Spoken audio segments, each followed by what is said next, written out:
প্রোক্রাস্টিনেশনের habit যদি আপনার মধ্যে থাকে তাহলে এই টপিকের উপর এরপর আপনাকে আর কখনো কোনো ভিডিও দেখতে হবে না, কারণ এই একটা ভিডিও আপনার সমস্ত প্রোক্রাস্টিনেশনকে শেষ করার জন্য এনাফ। তো প্রথম প্রশ্ন হলো যে প্রোক্রাস্টিনেশন কি। যখন আমরা কোনো ইম্পর্টেন্ট কাজকে ডিলে করি এবং তার বদলে কোনো শর্ট টার্ম প্লেজারকে বেছে নেই, তখন সেটাই হলো প্রোক্রাস্টিনেশন। ফর এক্সাম্পল, সামনে পরীক্ষা, পড়তে বসতে হবে বা নিজের লক্ষ্যকে অ্যাচিভ করার জন্য রোজ ফোকাসের সাথে কাজ করে যেতে হবে, কিন্তু সেগুলো না করে যদি আমরা সোশ্যাল মিডিয়া চালাই, ইনস্টাগ্রাম রিলস দেখি এবং শেষমেশ কাল থেকে শুরু করব বলে যে কোনো কাজকে ফেলে রাখি, তাহলেই আমরা প্রোক্রাস্টিনেট করছি। আর এটা লেজিনেস নয়, বরং আমরা বোরিং অথচ ইম্পর্টেন্ট কাজটির জায়গায় এক্সাইটিং অথচ ডিস্ট্র্যাকটিভ কাজটিকে বেছে নিচ্ছি, যেটা শর্ট টার্মে তো আমাদের প্রচুর প্লেজার দিচ্ছে কিন্তু লং টার্মে আমাদের জীবনকে শেষ করে দেবে। প্রোক্রাস্টিনেশন হলো একটা লুপ, মানে যারা প্রোক্রাস্টিনেট করে তারা কখনো এটা ভাবেই না যে তারা কোনো কাজকে সত্যি সত্যি কাল থেকে শুরু করবে, বরং তারা শুধু আজকের দিনটাকে কাটিয়ে দিতে চায়। আবার কাল আসলে তখন তারা সেই একই কথাই বলে যে কাল থেকে শুরু করব। আর এইভাবেই প্রোক্রাস্টিনেশন আজ 90% মানুষের অ্যাডিকশানে পরিণত হয়েছে, যার মধ্যে হয়তো আপনিও একজন। দেখুন, প্রোক্রাস্টিনেশন আর প্রোক্রাস্টিনেশনের অ্যাডিকশান এই দুটো কিন্তু সম্পূর্ণ আলাদা জিনিস। সব সময় যে একটা মানুষ মেন্টালি এবং ফিজিক্যালি এনার্জেটিক ফিল করবে, এখনের কাজ এখনই করবে, তার কিন্তু কোনো মানে নেই। অর্থাৎ মাঝে মধ্যে যখন শরীর একদমই ভালো নেই বা মেন্টালি প্রচণ্ড ডিস্টার্ব, তখন প্রোক্রাস্টিনেট করাটা সাধারণ ব্যাপার। কিন্তু সমস্যা হচ্ছে যে মাঝে মধ্যে নয়, বরং এটার প্রতি এখন আমরা অ্যাডিক্টেড হয়ে গেছি। যে কোনো ব্যাপারে প্রোক্রাস্টিনেট করাটা যেন আমাদের কাছে নর্মাল হয়ে গেছে। আর এটার পিছনে সবথেকে বড় কারণ হলো আমাদের লো অ্যাটেনশন স্প্যান, যেটা দিনকে দিন সোশ্যাল মিডিয়া, অ্যাডিকটিভ রিলস এবং শর্ট ভিডিওস বা ওয়েব সিরিজগুলোর কারণে আরও কমে যাচ্ছে।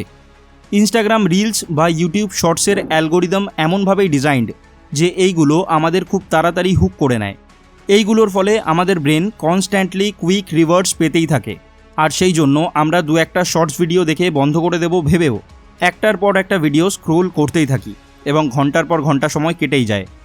এবার এটাকে আপনি একবার কম্পেয়ার করে দেখুন যে একদিকে আপনি 30 মিনিট ধরে একটা বই পড়ছেন ভার্সেস 30 মিনিট আপনি রিলস দেখছেন।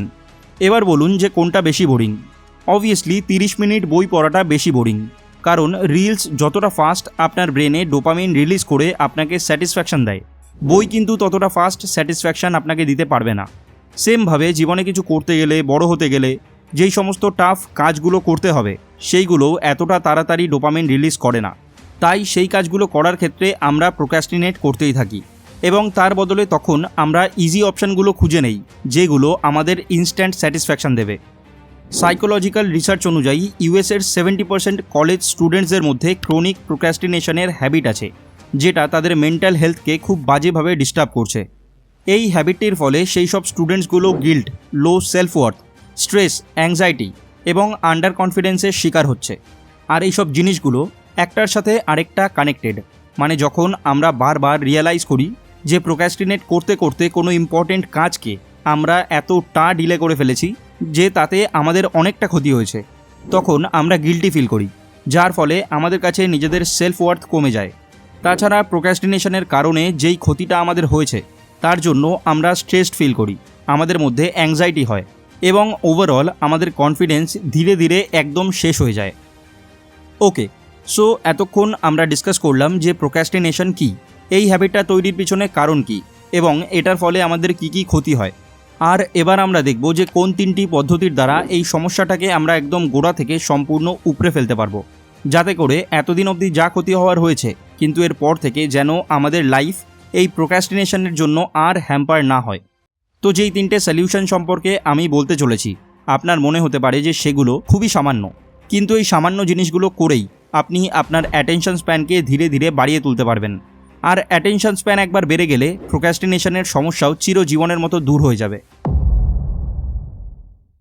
স্টেপ 1 হলো যে সর্বপ্রথম আপনাকে যেভাবেই হোক ফোন এবং সোশ্যাল মিডিয়ার ব্যবহার কমাতে হবে এবং আপনাকে নিজের মোবাইলে সমস্ত সোশ্যাল মিডিয়া অ্যাপের নোটিফিকেশান বন্ধ রাখতে হবে।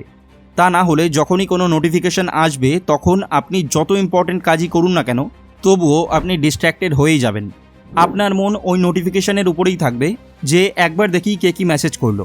আর এইভাবে যখনই আপনি একবার নোটিফিকেশানটা দেখার জন্য মোবাইলটা হাতে নেবেন, তখনই এটা আপনাকে নিজের প্রতি অ্যাট্রাক্ট করে নেবে, আর আপনি আবারও অনেকটা সময় মোবাইলটা স্ক্রোল করে নষ্ট করে দেবেন।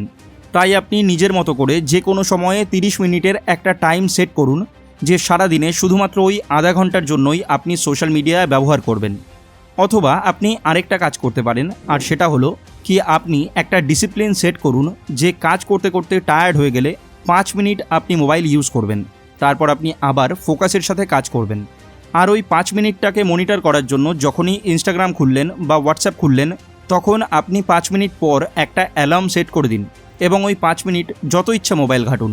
কিন্তু যখনই অ্যালার্মটা বেজে উঠবে তখন আপনাকে ডিসিপ্লিনের সাথে মোবাইলটাকে সাইডে রেখে আবার কাজ করা শুরু করতে হবে। স্টেপ 2 হলো যে নিজের ব্রেনকে গভীর মনোযোগের সাথে কাজ করার জন্য ট্রেন করুন। আর এর জন্য আপনি চাইলে জাপানিজদের পোমোডোরো টেকনিক ইউজ করতে পারেন। মানে 25 মিনিট একদম মনোযোগ দিয়ে কাজ করুন, তারপর 5 মিনিট বিশ্রাম নিন, একটু হাঁটাহাঁটি করুন, ফোন চেক করুন, বা যে কোনো উপায়ে ওই 5 মিনিটের মধ্যে নিজেকে এনার্জেটিক করে তুলুন। আবার পরবর্তী 25 মিনিট ডিপ ফোকাসের সাথে কাজ করুন। আর প্রথম দিকে এই সাইকেলটাকে যে কোনো ইম্পর্টেন্ট কাজ করার সময় কন্টিনিউ করে যান। তারপর ধীরে ধীরে ওই 25 মিনিটটাকে বাড়িয়ে 30 অথবা 40 করুন। এটা 1 সপ্তাহ প্র্যাকটিস করলেই আপনি বুঝে যাবেন যে আপনার ফোকাস করার ক্ষমতা কতটা বেড়ে গেছে। স্টেপ 3 হলো যে কুইক স্যাটিসফ্যাকশনের জায়গায় লং টার্ম প্লেজার, অর্থাৎ স্লো ডোপামিন রিলিজ হয় যেই সমস্ত কাজে, সেই সমস্ত কাজগুলো করা শুরু করুন। স্টেপ 1-এ আমরা যেমন ডিসকাস করেছিলাম যে আপনাকে মোবাইল আর সোশ্যাল মিডিয়ার ব্যবহার কমাতে হবে। তো এক্ষেত্রে একটা মানুষ তো আর সারাদিন অ্যাক্টিভলি কাজ করে না বা করতে পারেও না। তাই যখন আপনার কাছে ফ্রি টাইম আছে তখন মোবাইল না ঘেঁটে আপনি বই পড়ুন, মেডিটেশন করুন, হাঁটাহাঁটি করুন, বা আপনি চাইলে এক্সারসাইজও করতে পারেন। আর এই সমস্ত কাজগুলো কিন্তু ভুলেও প্রথম দিন থেকে অনেকটা সময়ের জন্য করতে যাবেন না, বরং প্রথম কিছুদিন 10 মিনিট, তারপর 20 মিনিট, এবং এইভাবে ধীরে ধীরে এইগুলোর সময়কে ইনক্রিজ করবেন। তা না হলে প্রথম দিনই যদি আপনি জোর করে 30 মিনিট বই পড়েন বা মেডিটেশন করেন, তাহলে সেদিন আপনার এত বিরক্ত লাগবে যে দ্বিতীয় দিন থেকে আপনি আর বই বা মেডিটেশন কোনোটারই ধারে কাছে যাবেন না। আর সেমভাবে প্রথম দিনই 1 ঘন্টা বা তার বেশি সময়ের জন্য যদি এক্সারসাইজ করলেন, তাহলে সেদিন আপনার পুরো শরীর এত ব্যথা করবে যে পরের দিন থেকে আর আপনার এক্সারসাইজ করার মন হবে না। তাই সব কিছুর একটা প্রসেস হয়, আর চেষ্টা করুন সেই প্রসেসটাকে ফলো করতে। অর্থাৎ যে কোনো কঠিন অভ্যাস শুরু করতে গিয়ে প্রথম দিনই সেটাকে এতটা স্ট্রেচ করবেন না যাতে তার পরদিন থেকে সেটা করতে আপনার মনই না চায়। আর এই হলো সেই 3টে স্টেপ বা 3টে উপায়, যার দ্বারা আপনি আপনার অ্যাটেনশন স্প্যানকে ধীরে ধীরে বাড়াতে পারবেন, যার ফলে অটোমেটিক্যালি আপনার প্রোক্রাস্টিনেশনের অভ্যাস কমে যাবে। আর তখন আপনি স্লো কিন্তু স্টেবল সাকসেসের যে স্যাটিসফ্যাকশন, সেটাকে এনজয় করতে পারবেন। তো আজকের ভিডিওটা এই অবধি। যদি ভিডিওটা ইনফরমেটিভ মনে হয় তাহলে একটা লাইক অবশ্যই করবেন, যাতে ইউটিউবের অ্যালগোরিদম এই ধরনের আরও ভিডিও আপনার কাছে পৌঁছে দেয়। আর তার সাথে আমাদের এই চ্যানেলটাকে সাবস্ক্রাইব করে আমাদের পাশে থাকবেন, যাতে আমিও আপনাদের জন্য এই ধরনের ইনফরমেটিভ ভিডিও আরও বানাতে পারি।